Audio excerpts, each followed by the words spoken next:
Hello, my third grade friends. Welcome to Mexico. So you should have just watched your video lesson on the land, the water, and the climate.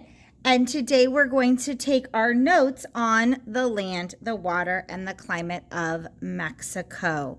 So first thing is the landforms. Mexico is 1/5 smaller, I'm putting in parentheses, smaller than the U.S. So Mexico is smaller than the U.S. It is 1/5 the size of the U.S. As we looked at in our map, it is surrounded by 3 countries and 4 bodies of water.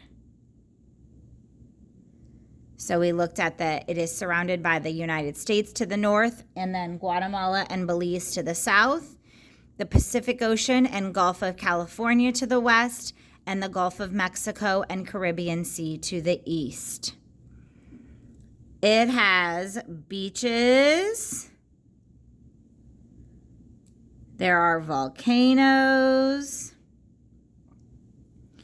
There is mountains.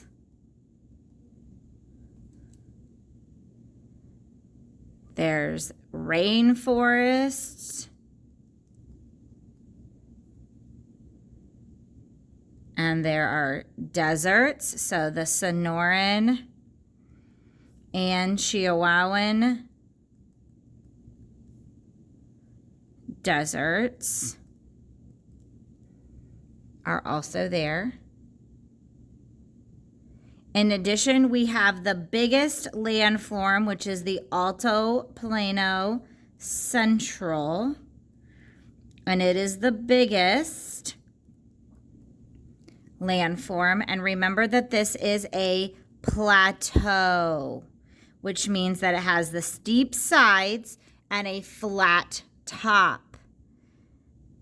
So the Alto Plano Central is the biggest landform. It takes up most of Mexico, and it is a plateau. The mountains, remember, are all those Sierra Madres. There's the Sierra Madre Oriental, the Sierra Madre Occidental, and the Sierra Madre del Sur that make up the area around the Alto Plano Central. So lots of different landforms. Beaches, volcanoes, mountains, and some of those mountains are even snow-capped. There's rainforests, there's deserts, there is the temperate lands of the Alto Plano Central. Mexico also has rivers. There is about 150 rivers in Mexico. But remember, the rivers there are very short. They're shallow, meaning big boats cannot go on them, and they actually carry very little water. So smaller boats are able to use them to transport goods, but larger boats cannot use those rivers. There's also the Rio Bravo Del Norte, or as we called it, the Rio Grande, which forms the border between Mexico and Texas. And remember, at that border, there's bridges that people can cross to be able to get to the United States. And 2 other things I'm going to add to the water, because that's what makes them the water, is that there is that Baja of California and the Yucatan Peninsula. And remember, a peninsula is land that is surrounded on 3 sides by water that stick out. So we've got lots of things as far as land and water. And let's talk about the climate. And the climate actually varies because of the landform. So we're going to start off by saying that. The climate varies with landforms.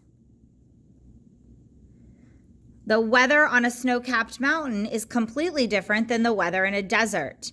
and completely different than the weather on the beaches with a coastal breeze. It's completely different than the high mountains. It's completely different than a rainforest. So the weather varies with the landforms. Most people live in southern Mexico. Most people live in southern Mexico because the weather there is warm year-round. Remember, we called that temperate. Temperate meaning that it stays the same temperature all year. So most people live in southern Mexico where it is warm year-round. It's also land that's easier to be built upon because you don't have the desert. I'm sorry for the bumpiness there. You don't have the desert and you don't have those high snow-capped mountains. They do have that rainy season, so from May to September is their rainy season when they get lots of rain. Kind of like here in Florida when we have our summer rainy season where almost every afternoon it rains. And Mexico does have to watch out for hurricanes that come in from the Gulf of Mexico or from the Caribbean Sea, sometimes even from the Pacific Ocean. Parts of them also have to be careful with earthquakes. They are on some fault lines that continue down from California.